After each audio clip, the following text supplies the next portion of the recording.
Hi, in this video I'm going to show you how the wipers work on this Tesla Model Y. It's very confusing and there's various different ways of doing it. Personally, I find the easiest way is just to use the wiper stalk and also this button here. But you can use your voice or you can use the touch screen as well. Now there's there's 6 different settings. You've got off and you've got auto, and then you've got 4 settings themselves. You have slow, intermediate, where it's just going to be going every now and then.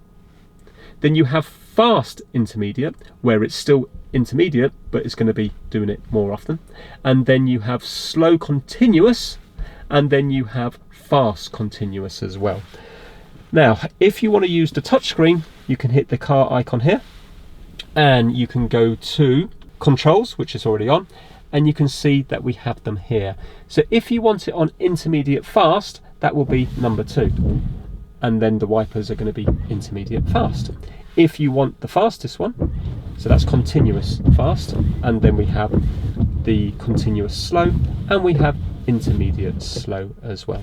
So that's that there. Now let's say if you want to use the stalk itself. I'm also going to show you in this video how to do the window washer as well. Every time we press this, it's going to cycle through. So I think at the moment it's on intermediate slow. If I was to do it once, it's now going to go to number 2, which is intermediate fast. Do it again, it's now going to go to continuous slow. Hit it again, it's now going to go to continuous fast. We can also use this little thumb wheel here. So if I press this in here, I can now move this here to where I want it to go. So for example, if you want it to off, you can just click in, or you can just leave it, and by default it will go to off. So when you press that in, you can see I can move it to here. So if I want it on continuous slow, I can do that.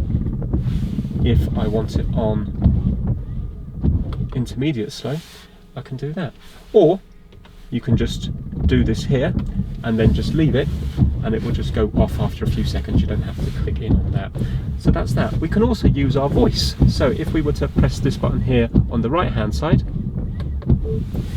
wipers level 1. You can now see that it's gone to there. Now, if you want to use the washer, this little button here has 2 different stages to it. If you just press it a little bit, press it just in a little bit, it's going to cycle through the wipers, as I've just explained. But you can press it in further, and that's where the actual washer is. So it's like there and then in. There's a second bit, and you can see now that the washer's come on. If your windows are really dirty and you want the washer to be on longer, you can physically just keep it pressed in. Yep, so you can see there it's going. So there's 2 stages to that button there. I'm just going to turn it off. So there you go, there's various different ways of doing it. A lot of people would just probably like the voice control. So wipers level 3. But personally, I like using this here. Thanks for watching.